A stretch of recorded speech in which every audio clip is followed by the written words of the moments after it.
Assalomu alaykum. O'rtoqlar, yaxshimisizlar, tuzukmisizlar, charchamayapsizlarmi? Bugungi mavzuyimiz juda ham qisqa, lekin sizlarga foydali bo'ladi degan umiddaman. Demak, strukturalar haqida gaplashamiz. Demak, bizda ikki xil struktura sinishi bor. Bu struktura ikki xil bo'ladi. Demak, birinchisi ko'tarilayotgan, ikkinchisi demak tushayotgan. Xo'p. Demak, birinchisi ko'tariluvchi struktura, ikkinchisi tushayotgan struktura. Demak, strukturani ham buzilishini bir nechta turi bor. Undan asosiy ikkitasini men tushuntirib beraman. Birinchisi struktura, ko'tariluvchi struktura sinishi. Ko'tariluvchi struktura qanday holatda sinadi? Birinchi, o'zimiz bilgan holatimizda, ya'ni narx ko'tarilyapti. Mana u minimumni yorib qo'ydi. Keyin misol narx tushish kerak. Bu holatda bu hamma bilgan odatiy holatdagi, demak, struktura sinishi. Bu hozirgi minimumni yangilab qo'ydi. Narx tushuvchi pozitsiyaga o'tdi, ya'ni struktura sindi. Buqa strukturasi sindi. Endi bu birinchi holati. Ikkinchi holati qanaqa bo'ladi? Ikkinchi holati, demak, narx ko'tarilyapti.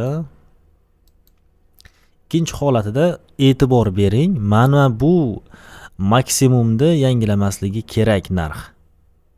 U holatda ham, demak, struktura sinishi mumkin. Bu holatda ham struktura sinishi mumkin.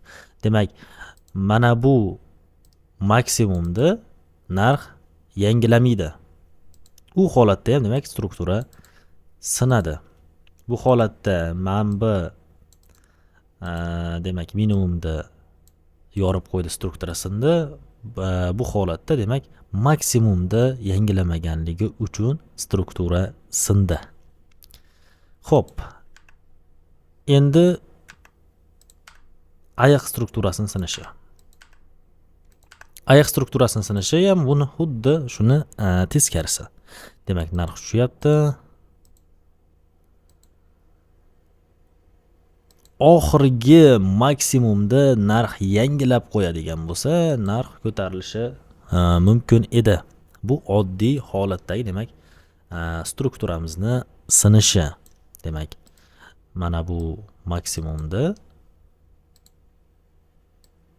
mana bu maksimum yangilab qo'ydi. Endi ikkinchi holati qanaqa bo'ladi? Ikkinchi holati narx tushyapti. Ikkinchi holati mana bu minimumni narx yangilamaydi. E'tibor beringlar, mana bu minimumni narx yangilamaydi. Xuddi shu holatda ham, demak, struktura singan bo'ladi. Demak, sizlarga hozir ikki xil struktura sinishini ko'rsatib berdim. Buni bilganlarga takrorlash bo'ldi, bilmaganlar uchun yangi ma'lumot bo'ldi. E'tiborlaring uchun rahmat. Sog' bo'linglar, salomat bo'linglar.